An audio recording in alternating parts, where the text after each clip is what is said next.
Hello, welcome to the Football Bloc. My name is Brandon. Today, we're going to look back at my predictions for the round of 16 of the Champions League. So if that sounds interesting, let's hop right into it.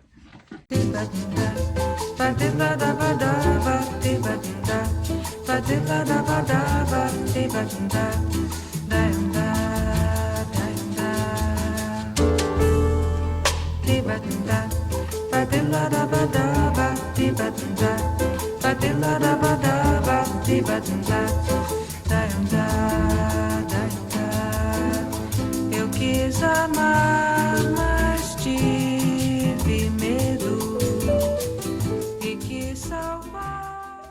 So the round of 16 for the 2024-2025 Champions League season has finally come to a close.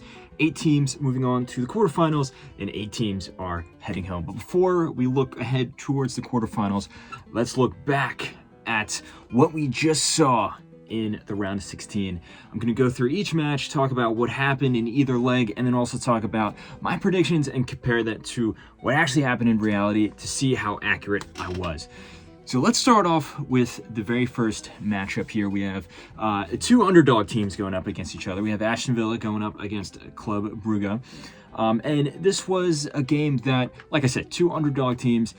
It wasn't the most high-profile matchup, but it was 2 teams that have been playing really well, that have been punching above their weight, at least in this competition. And it's pretty cool that we're seeing them face off against each other, meaning one of them will go to the quarterfinals, guaranteeing at least one, I guess you can say, small or underdog team in that round there in the final 8.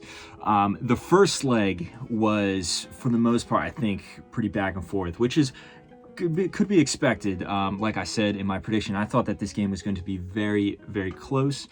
I think both teams somewhat nullified each other. They created some decent chances, but neither team was really able to fully dominate the other until the last 15 minutes of the game. I think Club Brugge kind of just ran out of gas. They just kind of capitulated there. And I think on paper, Aston Villa have a much more talented team, and they were able to capitalize on. They ran away with a 3-1 win on the night away from home in Belgium. And it's a score that doesn't really reflect the game. I think overall, you could say Aston Villa was a better team, but 3-1 doesn't tell the full story there. And in my opinion, that kind of ended the matchup because Club Brugge is going to have to go away from home and reverse that deficit, which is always going to be very tough. Then in the second leg in England, Club Brugge didn't start off that bad, to be honest. They had some chances, things like that, but very quickly the match took a turn for the worst as they got a red card. It was a ball over the top. It was a tactical foul, but a foul nonetheless, a straight red.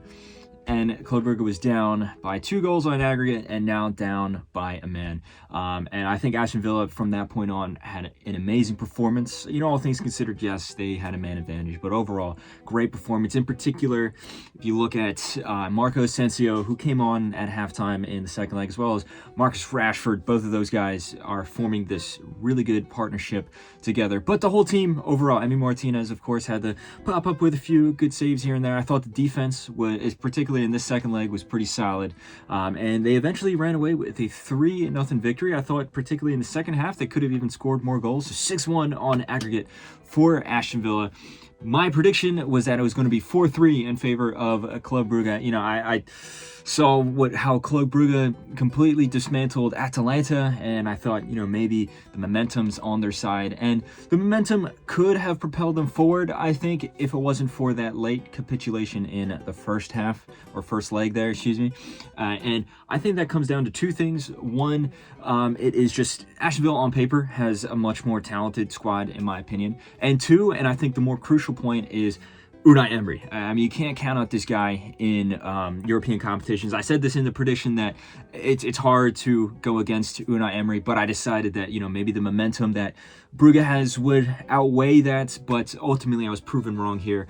Everything Unai Emery did, whether it be the substitutions, like I said, bringing on Marco Asensio in that second half there, the way that he set up both of his teams are playing both of the legs, and then also just the signings that he had. Marcus Rashford and Marco Asensio are 2 new signings into this team, and at the very least in the Champions League, because yes, they are a little inconsistent in the Premier League, at least in the Champions League, they have completely turned around their fortunes. Not that they were ever bad, but they had a string of some rough results towards the end of the group phase there. And you have to give credit to Unai Emery. This guy knows how to win games in big European competitions. On to the next matchup, and in my opinion, we have the most exciting matchup here. We have the Madrid derby in the round of 16.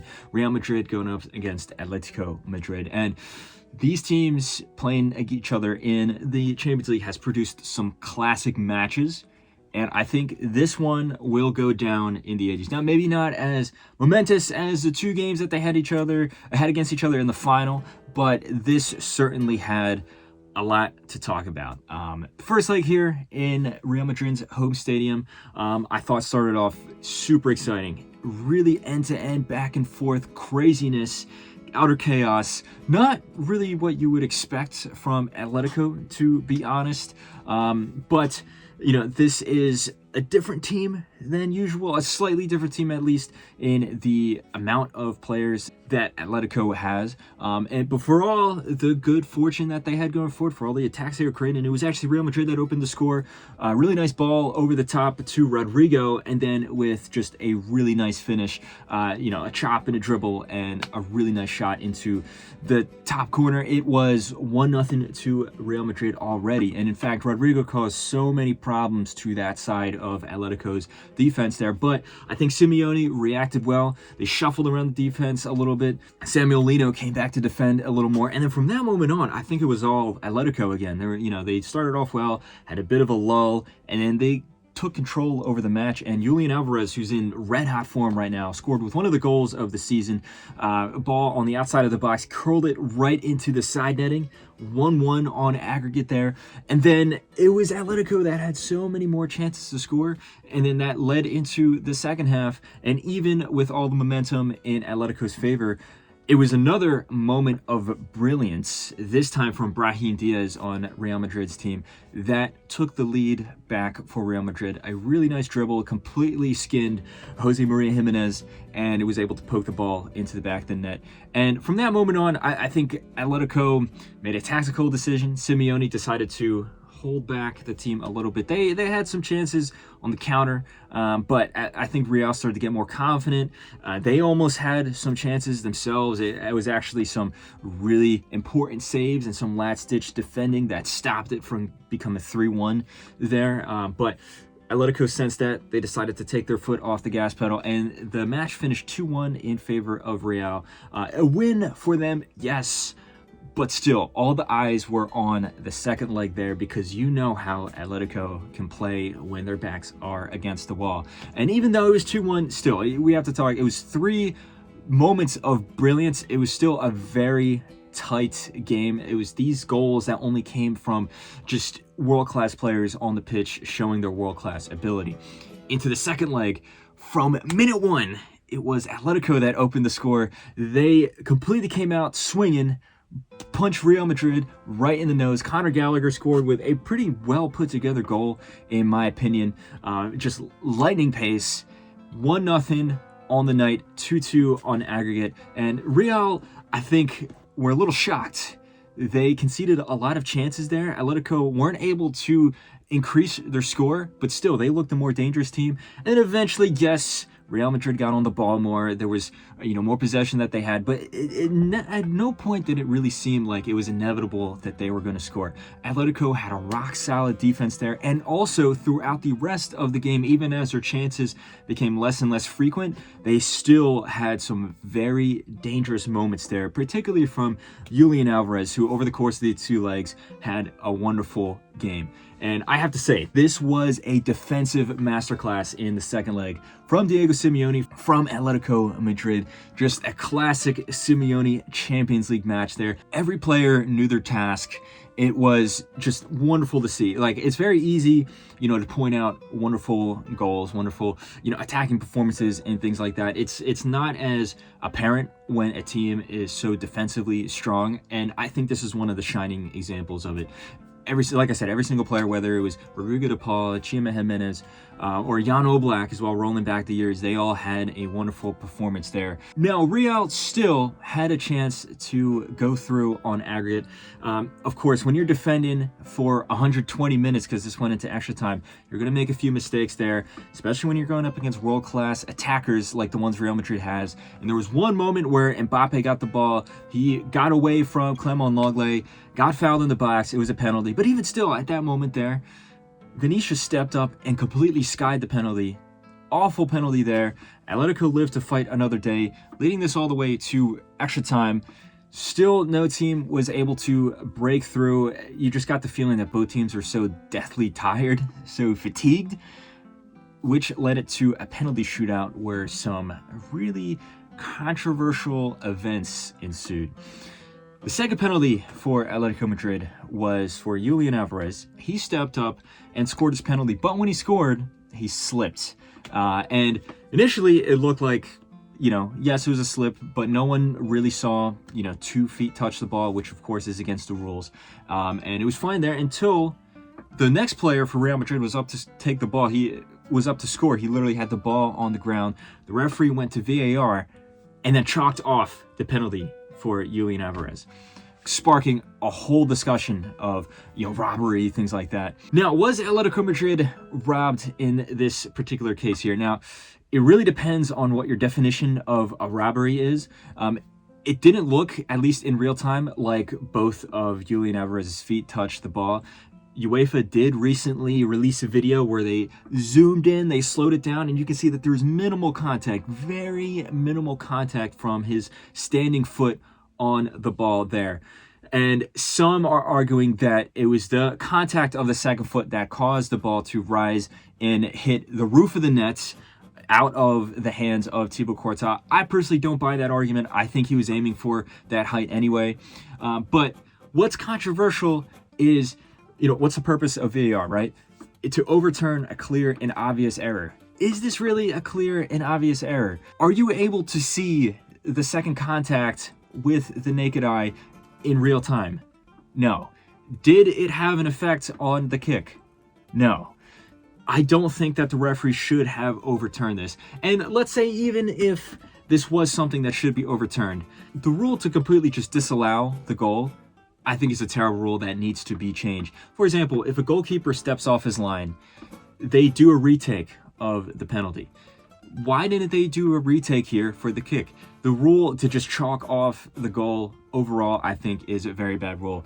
And in that case, I think it is incredibly unfair to Atletico Madrid. And the worst part about it, like I said, is they were playing so well in this game. I thought they did everything perfect. It was a defensive masterclass, and it is such a shame to see them get eliminated in this fashion. Now, overall, as for my prediction, I ultimately did get it right. I said that it was going to be 3-3 and that it would be Real Madrid going through on penalties.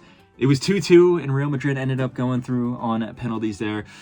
I just thought that there's something magical about this Real Madrid team. Whenever they go up against Atletico, no matter how bad they play, they end up going through, and that's ultimately what happened here. It was not a very impressive performance from Real Madrid. There was moments there where, of course, that's going to happen when you have these world-class players on the pitch. But at the end of the day, they still found a way to get through. As for Atletico, like I said, you got to feel bad for them. I think they did everything right. The only downside was I thought Antoine Griezmann was a little disappointing. He started off the season so well. The past few big games, he hasn't really shown up, but he is getting a little older on in age. Other than that, though, Julian Alvarez was great. Rodrigo de Paul was great. Jan Oblak was great. There was, so many, great performances throughout this team. I think Atletico can leave with their heads held high, even though it is going to be extremely painful to look back on this moment here. Now let's go on to the next match. We had Arsenal going up against PSV, and this was a game that I'll, spoil my prediction. I knew that Arsenal was going to go through, but I thought it was going to be incredibly tight. I said it was going to be 1-0 on aggregate, a very defensively minded performance from Arteta's men. That was not the case at all. Yes, Arsenal did end up going through, but it was on 9-3 aggregate score. Completely crazy game there. Now, in my defense, Arsenal has been having issues scoring, but it seems like, it's the ketchup bottle metaphor where you have trouble scoring for a while, and then eventually when you break that duck, it all comes out at once, and that's what happened in the first leg here. 7-1 win for Arsenal away from home. Completely crazy. I think, yes, Arsenal played wonderful, but you do have to criticize PSV. They just completely imploded.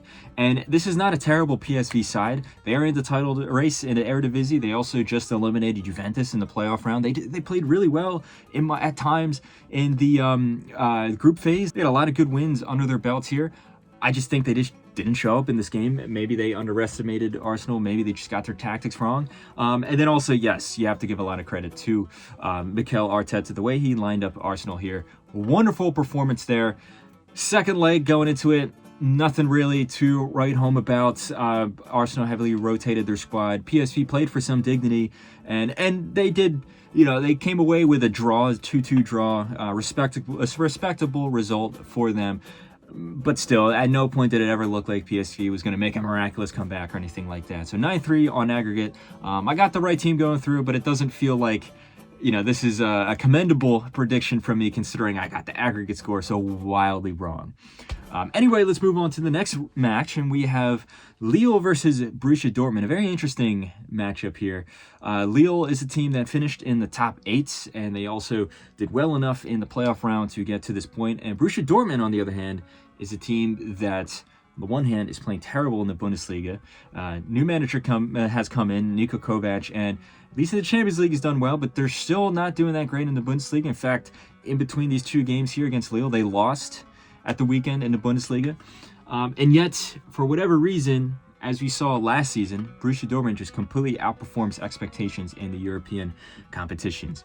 The first leg, I thought that Borussia Dortmund completely bossed the first half of the first leg. They were playing some electric football. It looked like the team that made the final last year.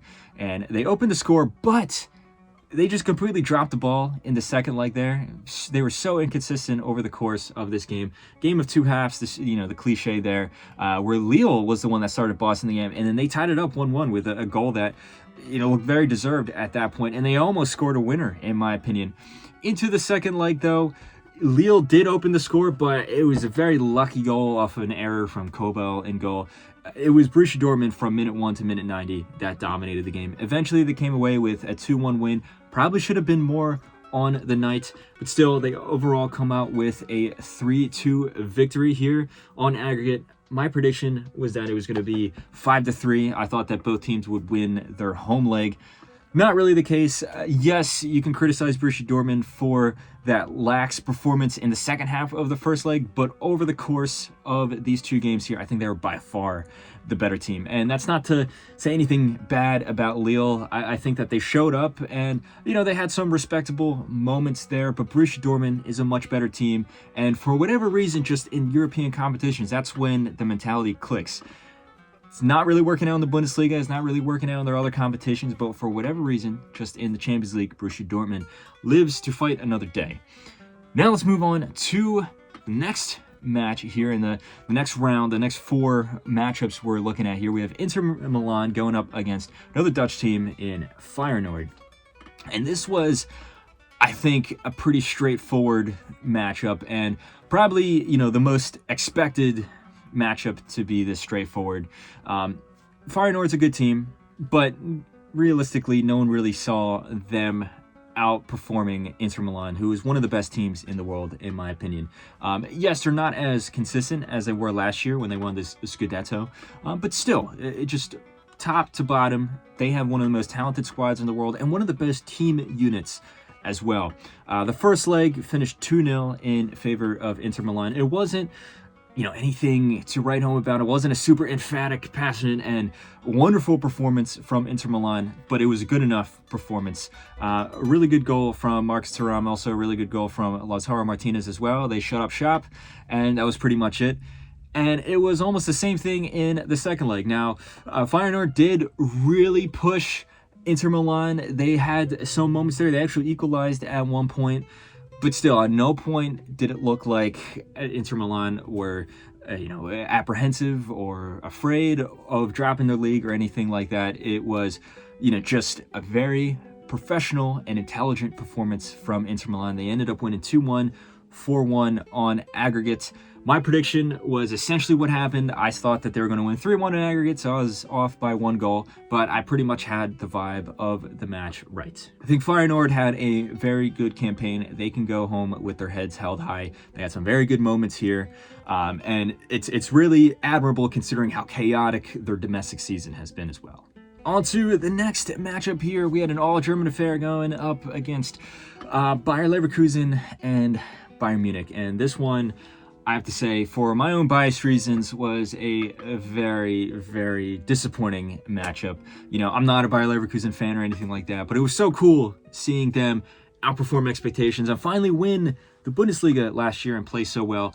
On the other hand, not really the biggest fan of Bayern Munich, and I really thought that this was going to be a statement win for Bayer Leverkusen, because Bayern Munich hasn't been the best this season. Yes, they still are Bayern. Yes, they've made it this far at this point, but they've looked very shaky at times.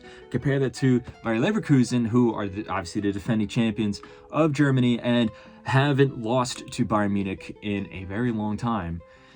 But this would be the game, or the matchup at least, the 2 games here where that luck ran out, that streak was finally ended. The first leg I thought started off very back and forth. It was a game where both teams had a lot of chances, but I think at the end of the day, Bayern Munich was a much more intelligent and mature team.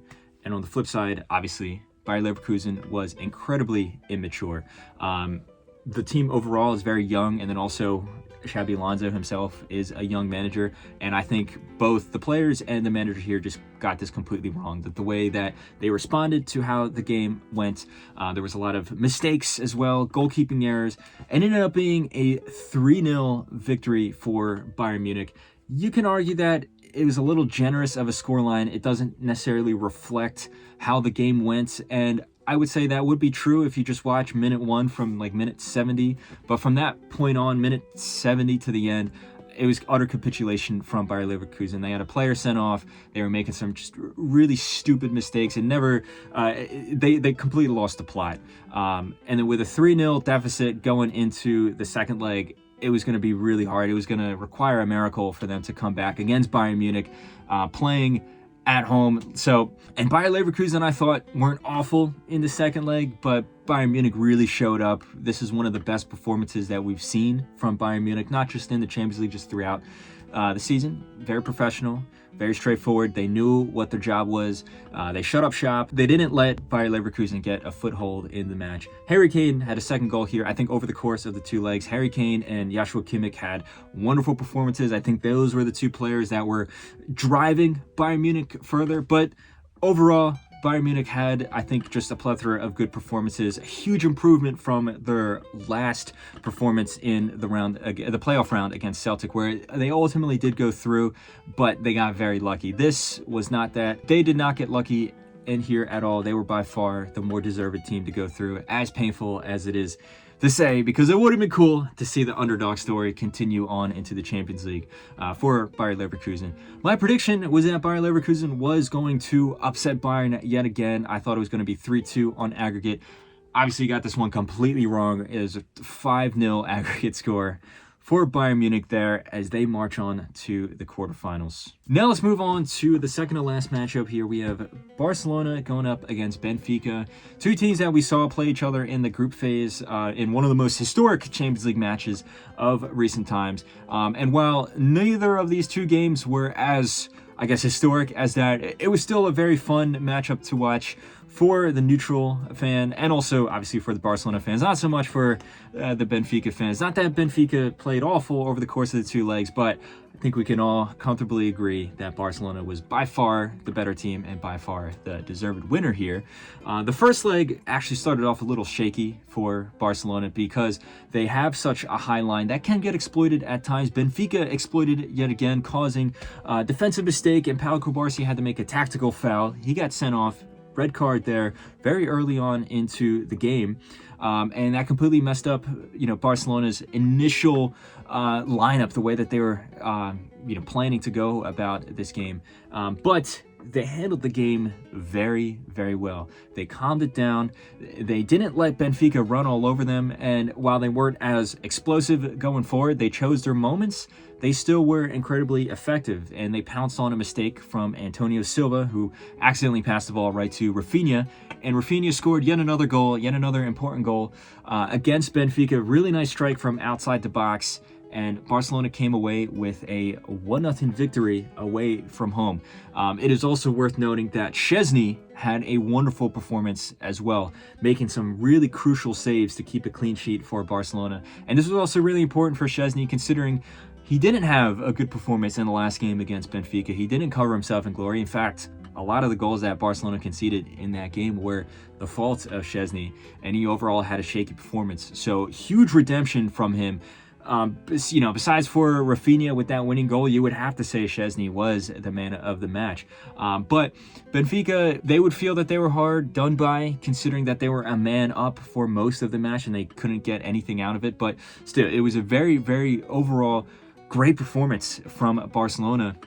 And in the second leg, you would see an even better performance from Barcelona. I think overall, this was actually one of the best performances that we've seen Hansi Flick's Barcelona give this season, and that's saying something because they've had some really wonderful displays over the past few months here.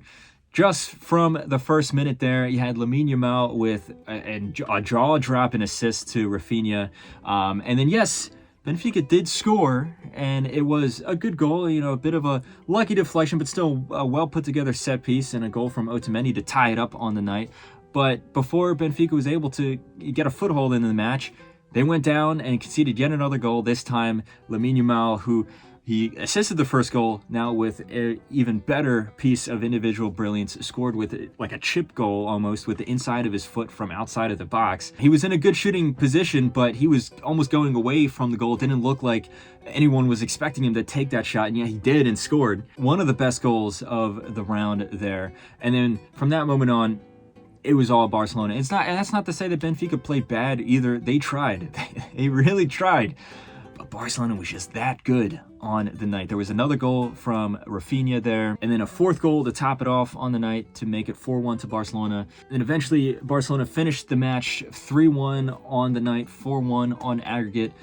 It really could have been more. Frankie de Jong had one chance that if the ball was, maybe a few centimeters closer to him, he would have scored a wonderful tap in after a really well put together goal. But I think that Barcelona overall had a really good performance. Every single player on the pitch showed up and played well. You also saw, like I said, some redemption performances. It was Szczesny redeemed himself. I thought Frankie de Jong, who hasn't had the most easygoing season, had a really good performance, really commendable performance as well. Of course, Lamine Yamal and Rafinha still are showing themselves to be two of the best, if not the two best wingers in the world at the moment. And then, of course, Pedri just gave an immaculate performance over the course of the two legs here. My prediction was that Barcelona was going to win 5-2 on aggregate. I got the goal deficit right. It was 4-1, and I got pretty much the scope of the match right. I didn't think Benfica was going to be a pushover or anything like that, but Barcelona, with the form that they're in right now, are clearly a better team. And then also, you have to feel just in this competition, they have a chip on their shoulder. They have a point to prove, because it's been a while since Barcelona was a team that was serious in the Champions League. All right, now let's look on to the last matchup we have here, and we have yet another eye-watering matchup, and this time it is between Liverpool and PSG. And this was a match that was very fun to see, and I was very excited to watch it, but a part of me wished that we saw this a little later in the competition, just because these two teams have been two of the best in the world at the moment, and it's a shame that one of them is going to have to go home before the quarterfinals have even started. But that's how football is sometimes. And, I think most people were probably expecting Liverpool to go through. I think overall they've had a much better season. But PSG right now are one of the most informed, if not the most informed team in the world. And we saw that in the first leg in Paris. PSG completely dominated the game. They had so many chances, chance after chance after chance. Kvaratskhelia had a wonderful performance. So did Ousmane Dembele. But the midfield, I think, also, I've talked about this many times. Every time I mention PSG on this channel, I talk about how strong of an engine that midfield is. They were pulling all the strings. They completely shut down Liverpool. Now, Liverpool, I thought, defended well, but at the same time, there's only so much you can do when you're playing against a team with this much talent, this much speed, and also just this much confidence in how they're playing. And Alisson Becker had to come up with just a jaw-dropping performance there. Some of the saves he was forced into were utterly insane. It felt like, at least for majority of the first half and then the beginning of the second half, it felt like it was only a matter of time before PSG were going to score, but they didn't. And you felt that there was a little bit of fear creeping into their minds where, you know, they're like, oh no, we might bottle this again. We've bottled this so many times in the Champions League.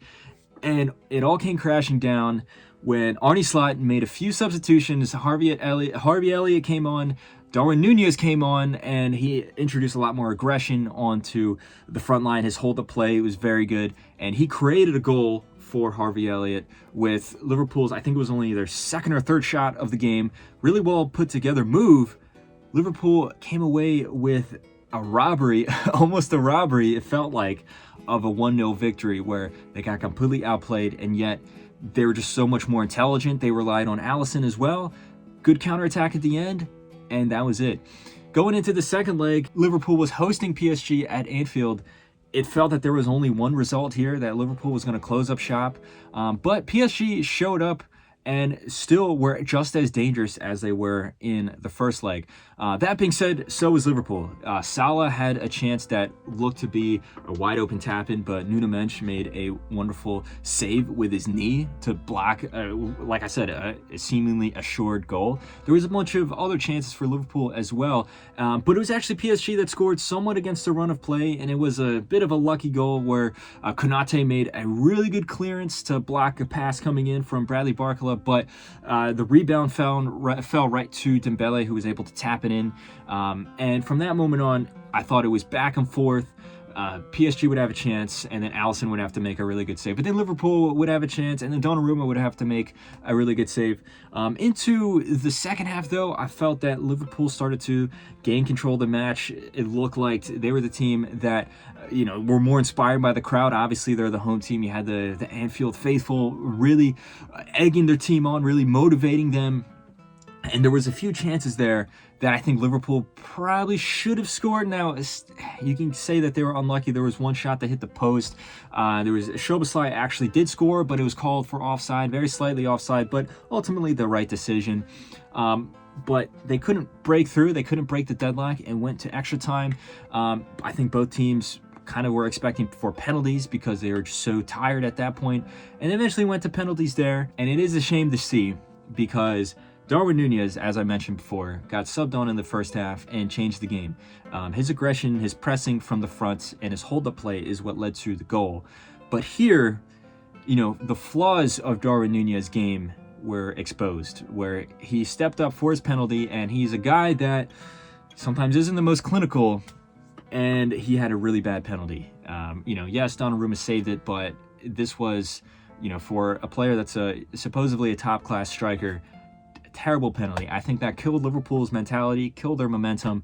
Eventually, there was another save from Donnarumma. PSG are the ones that go through and Liverpool go out, which is crazy to say because up until this point, you would say Liverpool had been the best team in the Champions League, probably the best team in the world. They're boss in the Premier League.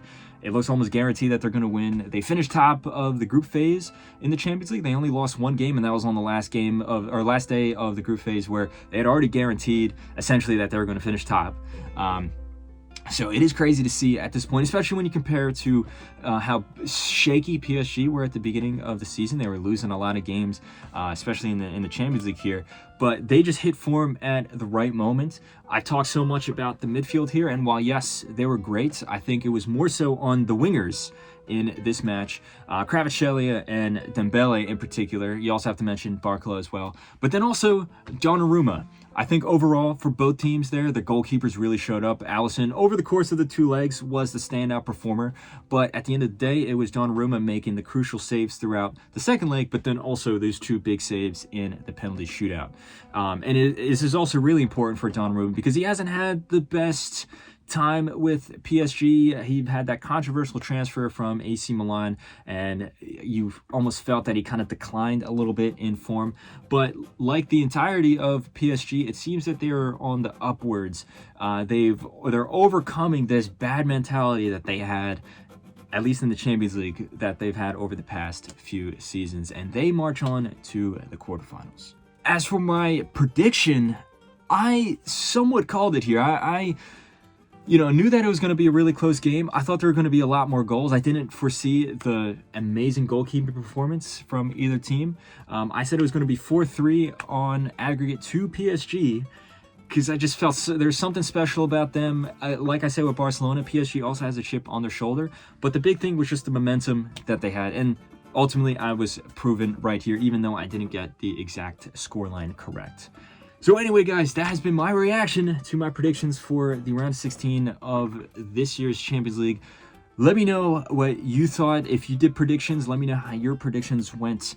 Let me know all your thoughts about each of these matchups here. There was some pretty fun games to watch, some big upsets, some unexpected moments, some controversies as well. Let me know what you're thinking, but don't forget to like and subscribe. Share this video with a friend. Don't forget to follow the Football Bloc on social media. But anyway, guys, my name is Brandon. This has been the Football Bloc, and I hope you have a nice rest of your night.